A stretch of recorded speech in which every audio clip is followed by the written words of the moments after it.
1500 jeunes issus de partis politiques et de la société civile ont répondu présents à l'invitation de 7 membres du gouvernement, diplômés, entrepreneurs, en quête d'emploi.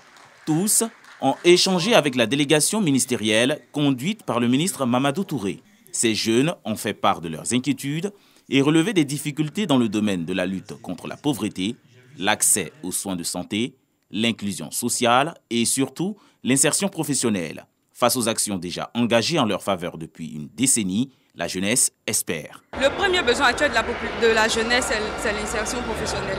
Et c'est ça en fait qu'on essaie d'exposer à nos différents membres du gouvernement. Il y a des efforts qui sont faits et il y a des programmes qui ont été mis en œuvre pour pouvoir pallier à ces différents déficits-là. Mais comme on dit, c'est vrai que ces efforts sont à féliciter, mais encore beaucoup à faire. Le cadre est bienvenu parce que pour nous, ça représente en fait une aubaine d'expression. Les différents ministres ont exhorté les jeunes à renouveler leur confiance au gouvernement, vu les acquis de la politique sociale du chef de l'État. Des stratégies se mettent en place. Nous avons parlé de tous les programmes d'aide à l'embauche, mais les jeunes ne vont pas vers parce qu'ils n'y croient pas.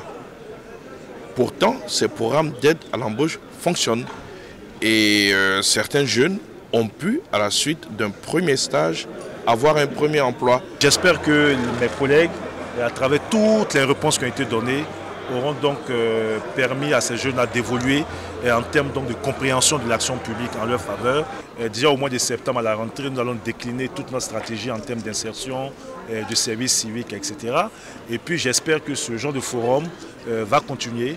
Cette deuxième édition de ce cadre d'échange se tient en prélude de la Journée internationale de la jeunesse qui célèbre les jeunes comme partenaires de la société.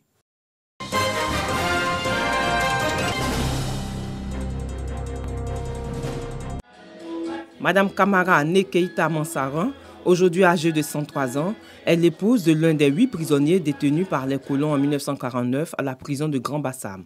73 ans après la marche des femmes sur Grand Bassam, l'Afterwork de Blamo a commémoré l'événement à l'occasion de la fête de l'indépendance de notre pays. Les enfants et les petits-enfants de ces pionnières de la marche témoignent. Je suis fier de ce que ma grand-mère a pu faire. En tant que femme, je suis fier aussi du fait qu'aujourd'hui ce soit mis en avant et qu'on en parle.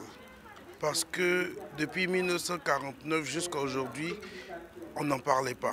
Et nous avons, à travers la fondation, essayé de commencer à faire en sorte que les gens comprennent que les femmes ont un rôle important à jouer.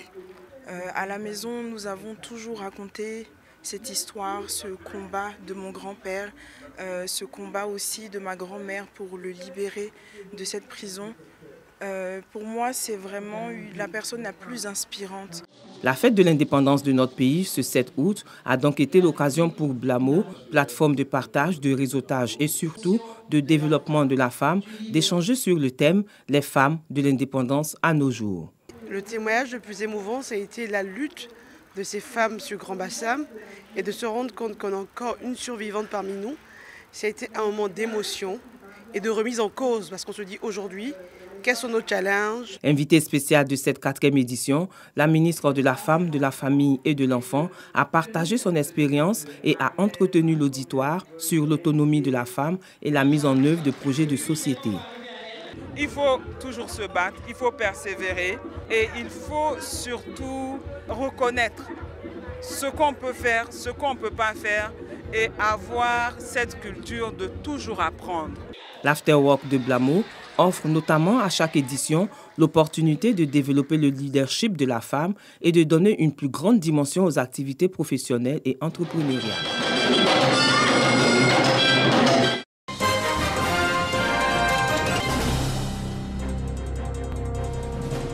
Les femmes du plateau dans toutes les sphères de la société sont au cœur du projet éco-citoyen piloté par le maire.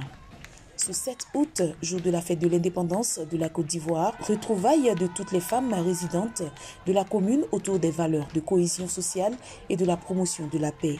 Occasion pour le député maire du plateau d'exhorter ses filles, ses sœurs, ses mamans, ses mémés du 3e âge à la promotion du genre dans sa vision au quotidien et en action. Au cours de cette cérémonie, plusieurs doléances ont été soumises. Il s'agit entre autres de la réhabilitation des marchés pour plus de places, la dotation de locomotion de l'association des femmes du plateau. La nouvelle présidente des femmes du plateau mesure les enjeux majeurs et en appelle à l'unité de toutes les sœurs pour relever les défis. Il faut noter qu'avant la dite cérémonie de retrouvailles, un tournoi de football pour promouvoir le fair play avait été organisé par ces dames dynamiques du plateau.